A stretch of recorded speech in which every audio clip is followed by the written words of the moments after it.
कोकलावन में शनि देवता विराजे हैं, पर वो शनि देवता अपनी पूजा कराने नहीं विराजे हैं, वो इस लालच में विराजे कि कभी ठाकुर जी की लीला देखने का मन करे तो यहीं से ही झांक के देख ले।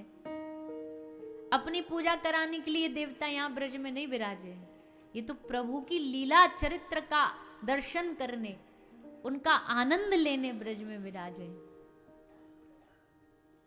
वो अलग बात है कि हम कलयुग में पहुंच जाते हैं उनको पूजने के लिए, पूजो, पर उनसे फिर मांगो क्या? उनसे यही मांगो जिस प्रकार आप या ब्रज में प्रभु की सेवा के लिए विराजमान हो, हम पर कृपा करो, हम भी उनको रिझा सकें, हम भी उनकी सेवा कर सकें, ये मांगना चाहिए।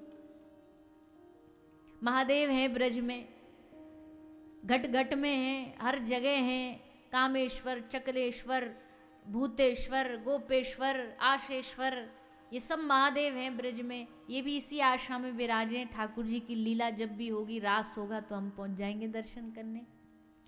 उद्देश्य सबका यही है, उद्देश्य भगवान है। देखो, गोपियों ने भी कात्यायनी माता की, देवी की पूजा करी, पर उद्देश्य उनका क्या था? पतिम में कुरुते नमः, हे माता, हे देवी, हमें कृष्ण मिले पति रूप में, ऐसी कृपा करो। एक जो वैष्णव होता है ना भैया, वो अगर देवी माता को भी प्रणाम करेगा तो ये कहेगा, हे देवी माता कृपा करो ताकि मेरे भीतर कृष्ण भक्ति बढ़े। वो नवरात्र में भी माता को अगर प्रणाम करता है तो वो कृष्ण भक्ति ही मांगता है, वो और कुछ नहीं मांगेगा। ये एकनिष्ठ भक्त का लक्षण है, इसको अनन्यता कहते हैं। अनन्यता होनी जीवन में बहुत आवश्यक है। आजकल लोग बड़े भटके हुए हैं। आजकल लोगों को एक भगवान से पूर्ति नहीं होती, वो बैकअप रखते हैं साथ में। घर में, मंदिर में ऐसी भीड़ लगा के रखते हैं जैसे कोई भगवानों का एग्जीबिशन चल रहा हो। और ये बड़ी गंदी आदत है। जिस तीर्थ में गए वहां से एक मूर्ति ले आए, जिस तीर्थ में गए एक फोटो ले आए, लाके मंदिर में रख दी, जहां गए वहीं से ले आते। मंदिर में कोई भीड़ थोड़ी लगानी है आपको। अपने मंदिर की शुद्धता, पवित्रता, अनन्यता बनाए रखिए। मंदिर में बहुत सारे देवी देवता रखने की आवश्यकता नहीं होती है। आप एक अपना आराध्य रखिए, एक गुरुदेव का चित्र रखिए, काफी है।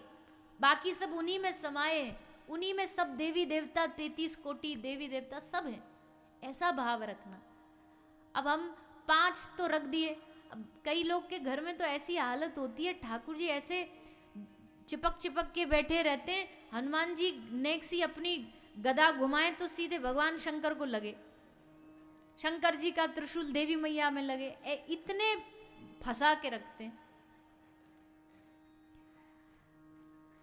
हमें अपनी, देखो, मन मर्जी की बात नहीं बोल रहे, हम अपने मन में आ रहा है ऐसा कह रहे नहीं। शास्त्र की बात है कि पूजा मंदिर ऐसा होना चाहिए एकदम शुद्ध पवित्र, ज्यादा वहां कुछ रखो नहीं, अपने आराध्य को रखो।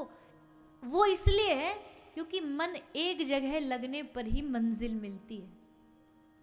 एक जगह मन टिका के रखने पर ही मंजिल की प्राप्ति होगी, भटकने से नहीं होगी। और अगर किन्हीं के घर में पहले से हैं बहुत सारी मूर्ति पुराने टाइम से, तो उनका रख भी रहे हो तो थोड़ा लेवल का ध्यान रखो। लेवल का मतलब, अब देवी देवताओं को भगवान के बराबर में नहीं बैठा सकते आप, संकोच होता उनको। हनुमान जी को अगर राम जी के बराबर में बिठा दोगे, बताओ वो अच्छे से बैठ पाएंगे? हनुमान जी इसी संकोच में बैठे रहेंगे, मेरे स्वामी के बराबर बिठा दिया, मेरे स्वामी के नीचे चरणों में मुझे बिठाना चाहिए, तुमने हनुमान जी की मूर्ति राम जी के बगल में रख दी। ऐसे नहीं रख सकते। ऐसे अन्य और भी देवी देवता हैं जो भगवान को आराधना करते हैं, तो उनकी आराधना में ये अपराध बन जाता है। इसके लिए गुरु की मदद लें और गुरु जैसा बताएं उस अनुसार पूजा करें। तो सब आए ब्रज में, देवी देवता पधारे, भगवान भोलेनाथ पधारे दर्शन करने के लिए। ठाकुर जी छोटे से ही हैं, छोटे क्या 4 दिन के हैं, और महादेव आगे भगवान का दर्शन करने के लिए।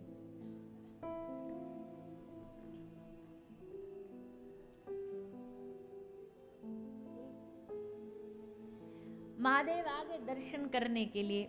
महादेव को लगा कि भैया ऐसा मौका, ऐसा चांस बार बार नहीं मिलता है। भगवान को भगवान रूप में तो बहुत बार देखा है हमने, आज बाल रूप में देखें।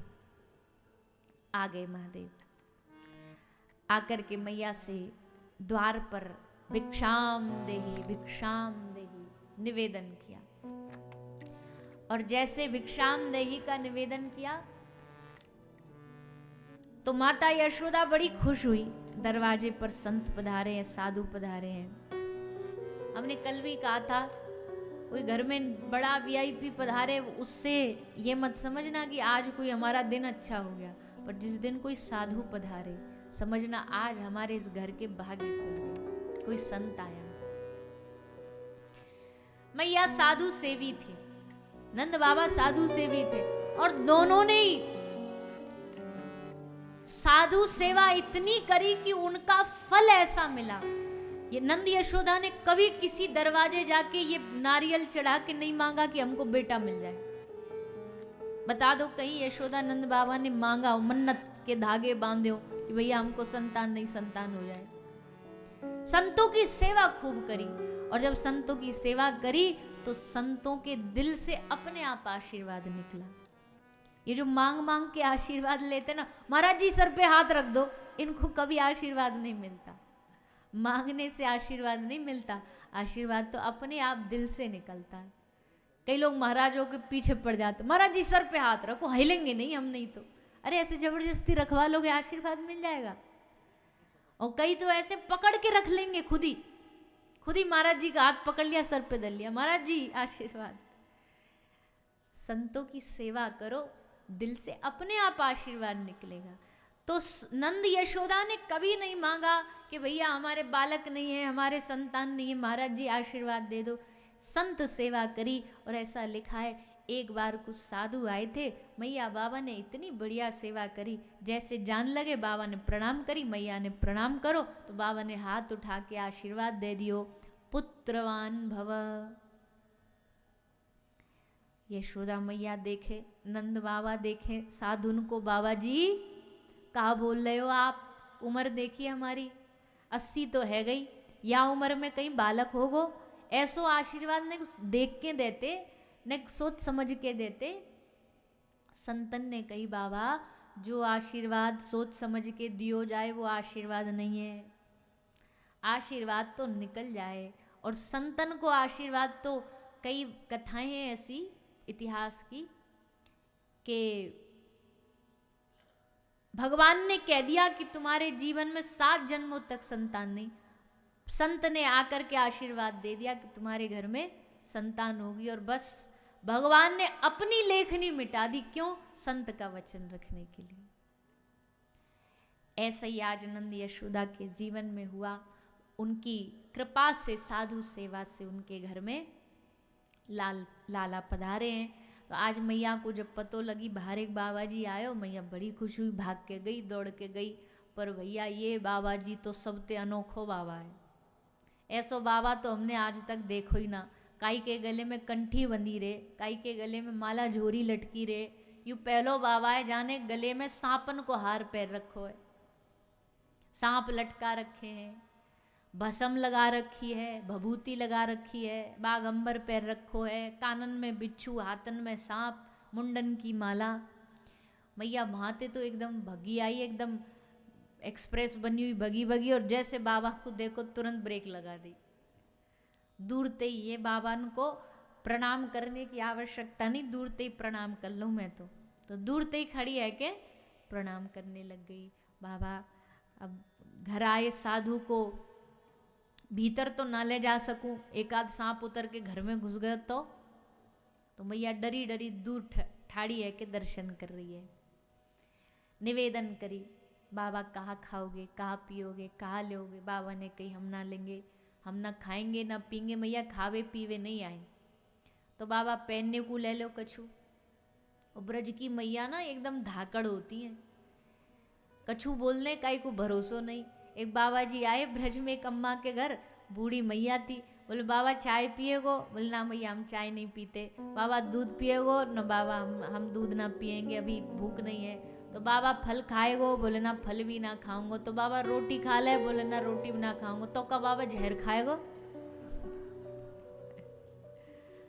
ऐसी हो वह ब्रज की मैया। साधुन ते भी एकदम धौंस जमा के बोले, ए बाबा यहाँ यूं नहीं बोलेंगी बाबा जी महाराज जी, ए बाबा कहा कर रहे हो है, यहाँ काय को आयो है, ऐसे तू तड़ाक। और ठाकुर जी नहीं छोड़े इनने तो बाबन को का छोड़ेंगे।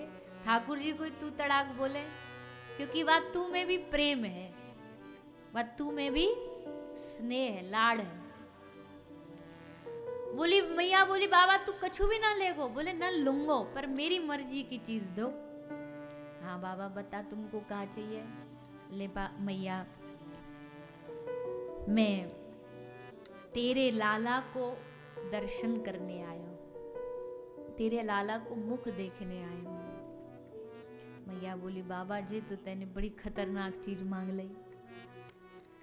सोनो मांग तो सहज में दे देती, हीरा जवाहरात मांग तो सहज में दे देती, पर तैने तो मेरो प्राण कन्हैया वाकी वाको दर्शन मांगो। और मैया कहती है बाबा दर्शन करावे में कोई दिक्कत ना है, पर बाबा तेरो रूप तो तेरे लक्षण तो ना है दर्शन करावे जैसे।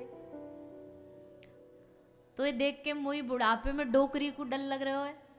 मेरो छोरा तो 4 दिन को, और बाबा बड़े प्रतीक्षा के बाद भगवान ने कृपा करी है। बाबा जान जोखिम में नहीं डालूंगी, बाकी मैं तो ये दर्शन नहीं कराऊंगी, तेरे सांपन ने देख के मुझे डर लग रहा है। बाबा बोले ना ना मैया तो डर लग रहा हो, तेरे छोरा को ना लगेगो, तेरा छोरा तो सांप पे सोवे है, तू जाने नहीं है वाकू, सांप तो वाको बेड है, सैया है वाकी, शेषनाग पे सोवे।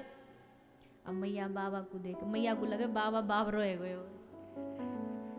मैया कह रही बाबा तो को कछु अतो पतो है ना, हमें लगे तू कहीं और जानो चारो, गलत एड्रेस पे आ गए हो। सांप पे काहे को सोएगो मेरो छोरा? पल्ला में सोवे, गद्दा पे सोवे, मेरी गोदी में सोवे, सांप पे क्यों सोएगो? ठाकुर जी बोले मैया थोकू सबरी हिस्ट्री ना बता सकूं मैं, अब इतने में ही समझ जा, तू मानेगी नहीं, पर बस लाला के दर्शन करा दे। मैया बोली मैं नहीं कराऊंगी। बाबा बोले मैं तो करूंगा। मैया बोली दिखा कैसे करेगो?